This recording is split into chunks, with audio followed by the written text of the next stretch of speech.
क्यों नहीं हम डिंडोशी के बारे में, हम सरकार से आपने मांग नहीं किया कि डिंडोशी का विकास हो, झोपड़पट्टी हटाए? मैं विधायक होने के बाद बार बार ये मांग मैं सरकार से कर रहा हूँ। मैंने कहा केवल धारावाहिक झोपड़पट्टी नहीं है मुंबई शहर में। आप देखिए पश्चिम और पूर्व उपनगर में सारे इलाके हाईवे के इस बाजू और वो बाजू डेवलपमेंट होने के बाद जो भी झोपड़पट्टी बची है वो बड़ी झोपड़पट्टी की है संख्या में। तो सब झोपड़पट्टी को डेवलप करना चाहिए, इस तरह से आप प्लानिंग करो। तो दिंडोशी को अगर आपको डेवलप करना है तो पहले जो डीपी रोड है वो खुले करने चाहिए। मैं जब विधायक बना तो पिछले 10 साल में 2 रोड मैंने खुले करवाए।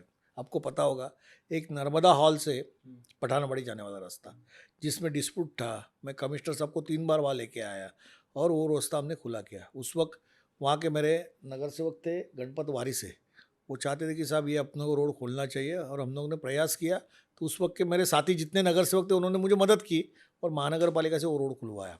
आज आप देखते हो कि गोकुल धाम से सीधा पठानमढ़ी त्रिवेणी नगर जाने वाला रास्ता जो डेड एंड था, आदमी यहाँ से वहाँ जा नहीं सकता था, उसमें अच्छे झोपड़े थे, लेकिन उनको हमने उसी बाजू के बिल्डिंग में घर दिलवाए एसआरए में पीएपी बनाकर। रोड खुला हो गया, आज ट्रैफिक जा रही है।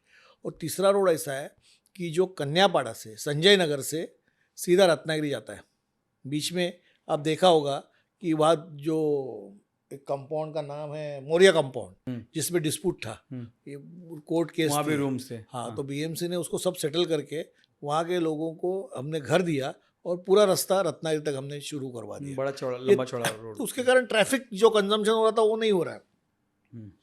तो 3 रास्ते खोले, लेकिन सबसे बेहतरीन काम ये होने वाला है कि रत्नागिरी से लेके लोखंडवाला का रास्ता 120 फीट का वाइटल प्रोजेक्ट हमने डिक्लेयर किया है। वो जिस दिन अभी उसका पानी के टाँकी तक काम पूरा हुआ, उसका आगे भी फॉरेस्ट में सर्वे और बांधकाम करने का काम एक ही ठेकेदार को बीएमसी ने दिया है, जो परमिशन भी लाएगा और काम भी करेगा।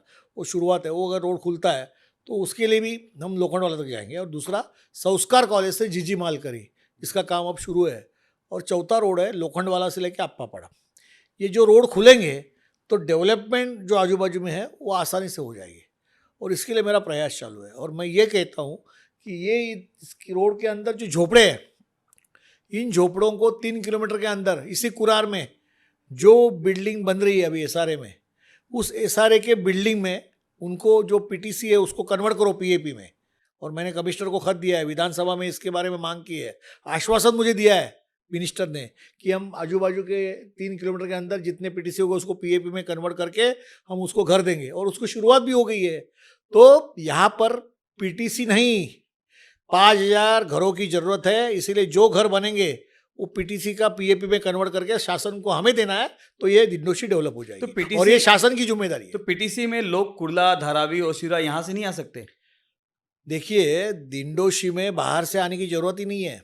दिंडोशी में जहाँ पे डेवलपमेंट में जितने रास्ते, नाले, इसके बाजू में जितने भी घर जा रहे हैं उनको यहाँ घर देना है। इसलिए बाहर के लोगों को लाना नहीं है, कुरार के लोगों को में कुरार में बसाना है। लेकिन लॉ बोलता है कि आप ला सकते हैं, कुर्ला से लोगों को ला सकते हैं। देखो, लॉ क्या बोलता है उसे मुझे मतलब नहीं है। 3 किलोमीटर अंदर अगर डेवलपमेंट चाहते हो, नाले का रुंदीकरण आप करेंगे। कोइसर रिवर का रुंदीकरण किया, तब मेरे पे ये लोगों ने इस तरह से आरोप किया था कि बिल्डर से पैसा खाया और लोगों को चेंबूर लेके जा रहा है। मैंने कहा देखो, मैं भगवान की सौगंध खा के कहता हूँ कि आप लोगों को इधर ही मैं घर दूंगा। तब लोगों ने विश्वास नहीं किया। जो लोग मेरे को गाली दे रहे थे उस वक्त आज कहने लगे कि साहब आपके कारण हमें अच्छा घर मिला, सब त्रिवेणी नगर में रहने गए। तो मैं लोगों को एक बार वचन देता हूँ तो पूरा करता हूँ। और अभी जीजी मालकरी रोड पे जितने भी घर है ना उनको हाँ, वो संस्कार कॉलेज से जो जीजी मालकरी रोड निकल रहा है उसके बाजू में जो एसआरए बन रहा है उसमें पीटीसी को पीएपी पे कन्वर्ट करके उधर ही हम घर दे रहे हैं। अच्छा, तो एक बात बताइए ना, आप इतना मेहनत बोल रहे हैं कि मैं ऐसे कर रहा हूँ, फिर क्यों आपके ही डिंडोशी के क्षेत्र में ये बैनर दिख रहा है, पीटीसी हटाओ कुरार बचाओ? देखो, अभी राजनीति में चुनाव आए हैं तो सब जन क्रेडिट लेना चाहते हैं, वो लोगों को बताना चाहते हैं कि मैं कुछ कर रहा हूँ। फिर कौन क्या कर रहा है उसके ऊपर मैं ध्यान नहीं देता हूँ। मैं विधायक के नाते जनता के लिए क्या कर रहा हूँ मैं आपको बता रहा हूँ कि पीटीसी नहीं पीएपी, और पीटीसी को कन्वर्ट करो पीएपी में और उनको कुरार के लोगों को यही घर दो जिसपे आपको बताता हूँ कुरार विलेज का नाला जो है ना उसमें 1300 घर जा रहे हैं। अच्छा, 1300, 1300। हाँ, तो उनकी जरूरत पड़ेगी हमारे संस्कार कॉलेज का जो जा रहा है उसमें 450 500 घर जा रहे हैं। हाँ, दुकानें भी है, इनको घर यही देना है। आप लोखंडवाला का जो रोड जा रहा है उस पर 300 350 घर जा रहे हैं। अब इन सारे लोगों को घर कुरार में हम देंगे, पीटीसी कन्वर्ट करेंगे पीएपी में, तो लोग यहाँ के यहाँ आनंद से जाएंगे और 300 स्क्वायर फीट के घर में बिल्डिंग में जाएंगे। तो आप बोलेंगे अरे सरकार ने अच्छा काम किया, यहाँ के विधायक ने कहा वो सच है कि हमको पीटीसी का पीएपी बना के दिया। अब लोग अभी चुनाव के दौरान अगर कुछ क्या स्टेटमेंट देते हैं, अखबारों में क्या छप के आता है, सत्यता क्या है, वास्तविकता क्या है, मैं आपको बता रहा हूँ। इसी मुद्दों में मेरे को एक मुद्दा और दिख रहा है, जैसा कि आ रहा है कि जो पहले महले पर रहते हैं, अगर उनके पास पुरावा है, वो वैलिड पुरावा है, जैसे सशुल्क में आते हैं 2011 के पहले के पुरावा या 95 के पहले क्या उन्हें भी घर मिलना चाहिए?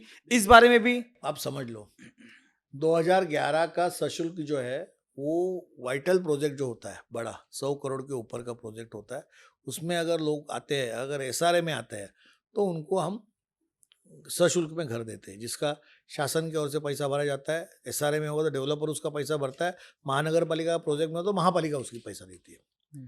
अब ये जो मैं आपको कह रहा हूँ 1+1, इसकी शुरुआत कहाँ से हुई? इसी दिंडोशी से, कि ओमकार के डेवलपमेंट में बहुत सारे लोगों को उस वक्त जो लोग उधर नेतृत्व कर रहे थे, उन्होंने कहा डेवलपर की ओर से कि हम पहले माले को घर देंगे, और उनका एग्रीमेंट करवा के लिया।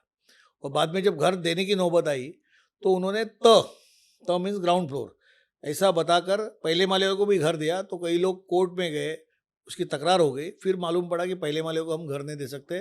फिर सारे लोग आंदोलन में बैठे, और उस आंदोलन जब शुरुआत हुई थी तब मैं विधायक बना। तो वो सारा जो उन लोगों का निवेदन था वो लेकर मैं सरकार से झगड़ रहा था, और तब मुझे पता चला कि 1+1 जो लोग रहते हैं, 65 का जो चाली है, 75 की जो चाली है, उसके बाद के जो लोग हैं उनके पास असेसमेंट बिल है, पानी का बिल है, लाइट बिल है, मतदार यादी में नाम है, ऐसे लोगों को शासन ने घर देना चाहिए। और केवल मैं बातें करके वहाँ पर कुछ होने वाला नहीं था। तो मैंने सरकार को इसका इम्प्लीमेंट करने के लिए बिल लाना चाहिए खुद का, इसीलिए मैं खुद अशासकीय बिल लाया, जिसकी चर्चा हुई विधानसभा में, एक नहीं 4 बार हुई।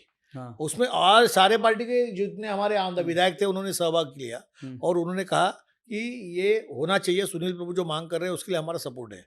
और उसके बाद प्रकाश मेहता गृह निर्माण मंत्री थे, माननीय देवेंद्र फडणवीस जी मुख्यमंत्री थे, तो उन्होंने कहा कि सुनील प्रभु जी आप अशासकीय बिल पीछे लीजिए विधानसभा में, हम शासकीय बिल लाते हैं। तो मुझे आनंद हुआ कि पहले माले वाले को घर मिल रहा है, वो शासन बिल ला रहा है, तो अच्छा है। तो बोले हम पहले सर्वे करेंगे।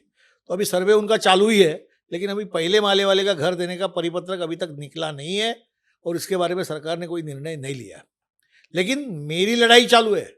मैं पिछले अधिवेशन में भी, मेरे वीडियो होगा तो मैं आपको भेजता हूँ, आप बताइए कि बोले एक तो इस उपनगर के लिए शहर जैसे सेस प्रॉपर्टी जो है उसको आप रिपेयरिंग बोर्ड लाना चाहिए था, 65 की जो चाली है उसके लिए।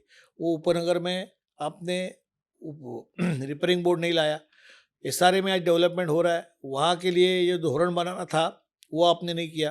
पहले माले पे जो रहते हैं उनके पास असेसमेंट बिल है, पानी का बिल है, आप असेसमेंट टैक्स भरते हो, मतदार यादी में नाम है, लाइट बिल में नाम है, तो आप उसको घर देना चाहिए।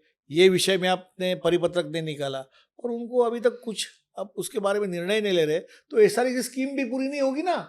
आज क्या है, लोग उनके पास जगह नहीं, इसलिए नीचे भी रहते और ऊपर भी रहते हैं। गलती उनकी नहीं है ना, जो कोई इमला मालिक है उसने नीचे वाले को दिया और ऊपर बना के ऊपर वाले को भी बेचा। ऊपर एक अलग फैमिली रहती है, लाइट बिल लगा के लगता है। हाँ, समझो नीचे सुनील प्रभु रहता होगा तो ऊपर वाला फैमिली कोई अलग है, उसका रेस्टिंग कार्ड अलग है, लाइट बिल अलग है, तो उसको घर मिलना चाहिए ना। लेकिन सरकार इसके बारे में अब तक कोई तरह से निर्णय नहीं ले रहा है। अभी कोई मुझे लगता है कोई जीआर पास नहीं हुआ है। महायुति के गवर्नमेंट में सरकार ने इसके बारे में भी निर्णय लेना चाहिए, और जब तक निर्णय नहीं लेते तब तक मेरी लड़ाई चालू रहेगी।